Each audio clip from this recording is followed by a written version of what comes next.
عباسی سلطنت کے شاہ سلطان محمد فاتح کا انتقال 3 مئی 1481 کو ہوا، جب وہ ٹیکفور محل کے آس پاس ممالکوں کے خلاف مہم پر تھے، جو آج کل ترکی کے گیبس کا علاقہ کہلاتا ہے۔ وہ صرف 51 برس کے تھے جب ان کا انتقال ہوا۔ سلطان کی میت خفیہ طور پر استنبول بھیجی گئی۔ جب کچھ عرصے بعد اقتدار کی کشمکش شروع ہوئی تو ریاستی معززین بدقسمتی سے سلطان محمد فاتح کی میت کو بھول گئے۔ اس سے بھی بدتر بات یہ کہ جب سلطان کی میت کو غسل دیا گیا تو اس وقت ان کا جسم گلنا سڑنا شروع ہو گیا تھا۔ پروفیسر اسماعیل حقی اذان کارسلی کے مطابق کوئی بھی قریب نہیں جا سکتا تھا کیونکہ میت سے جو گرمی میں کپڑوں سے 10 دن سے زائد تک ڈھکی رہی تھی بدبو آ رہی تھی۔ 3 مئی 1481 کو ان کی موت بھی پراسرار رہی۔ یہ بھی کہا جاتا ہے کہ شاید ان کی موت بھی بیٹے بازیت کی جانب سے زہر دینے سے ہوئی، تاہم کچھ کے مطابق یہ قدرتی موت تھی۔ سلطان محمد فاتح، جو دوسرے مراد خان کی ترک بیوی ہما سلطان کے ہاں پیدا ہوئے تھے، ہمیشہ سے ایک خاص بچے رہے تھے۔ ان کی تعلیم اور ذاتی صلاحیتوں کو مد نظر رکھتے ہوئے کہا جا سکتا ہے کہ عثمانی سلاطین میں کوئی بھی سلطان ان کے علم کی بلندیوں تک نہیں پہنچ سکا۔ اپنے بھرپور پس منظر کے باوجود نوجوان شہزادے نے اپنی تعلیم کے پہلے دور میں بڑی مشکلات کا سامنا کیا اور اساتذہ کی تمام تر کوششوں کے باوجود شہزاد محمد لکھ پڑھ نہ سکے اور نہ ہی کوئی ترقی کر سکے۔ تاریخ دان سہیل یونور نے سائنس اور آرٹ کی ہماری تاریخ میں فاتح سلطان محمد خان کے عنوان سے اپنی تحریر میں سلطان کی جانب سے مقرر کیے جانے والے استاد مولانا گورانی کا ذکر کرتے ہیں۔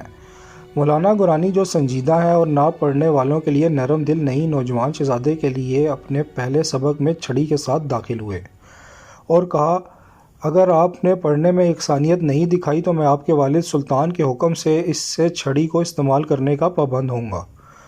مولانا گورانی کی طرف سے نوجوان شہزادے کو دی گئی تعلیم نے ان میں سیکھنے کی خواہش کو بیدار کیا۔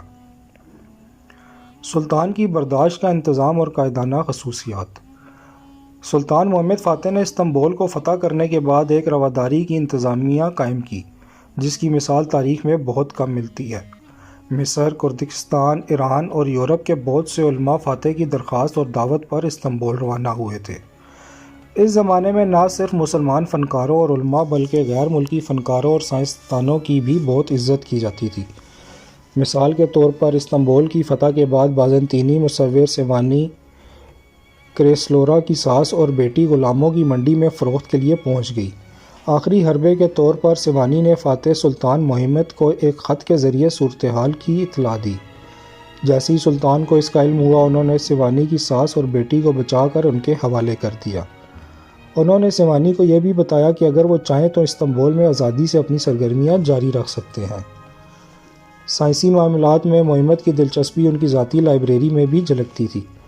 انہوں نے پوری دنیا سے قیمتی کام جمع کیا اور انہیں سلطنت عثمانیہ کے سائنسی ذخیرے تک پہنچایا اور ایک بھرپور لائبریری قائم کی۔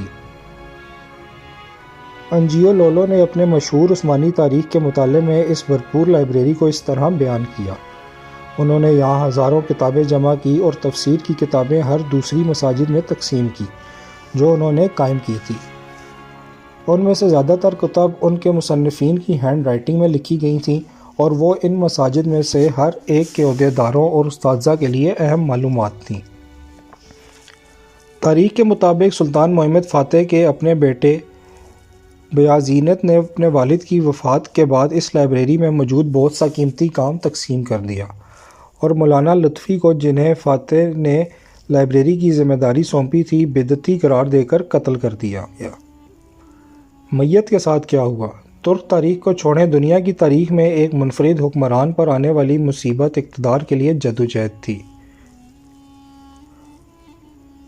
بیازید اپنے چھوٹے ستیلے بھائی سیم السلطان کے ساتھ لڑ پڑے۔ اس لڑائی میں فاتح نے اپنی پسند ظاہر کی، وہ چاہتے تھے کہ سیم سلطان ہی سلطان بنے۔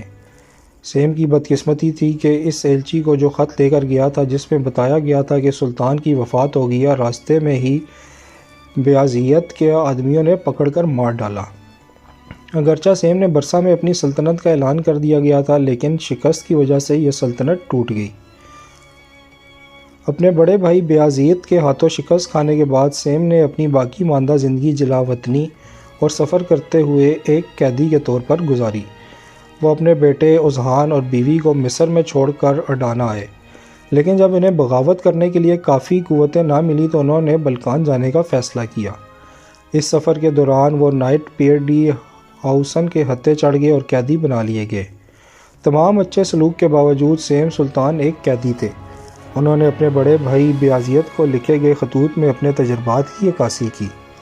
جب سیم کا جلا وطنی کے طور پر انتقال ہوا تو بعض مورخین کا کہنا ہے کہ یہ قدرتی موت تھی، جبکہ بعض کا کہنا ہے کہ انہیں بیازیت نے ہی قتل کیا تھا۔ مختصر یہ کہ ترک تاریخ کے سب سے طاقتور سلطان محمد فاتح کی میت کو اقتدار کے لالچ میں یکسر فراموش کر دیا گیا، اور جب بعد میں یاد آیا تو بدقسمتی سے لاش گل سڑ گئی تھی، جسے غسل دے کر دفن کر دیا گیا۔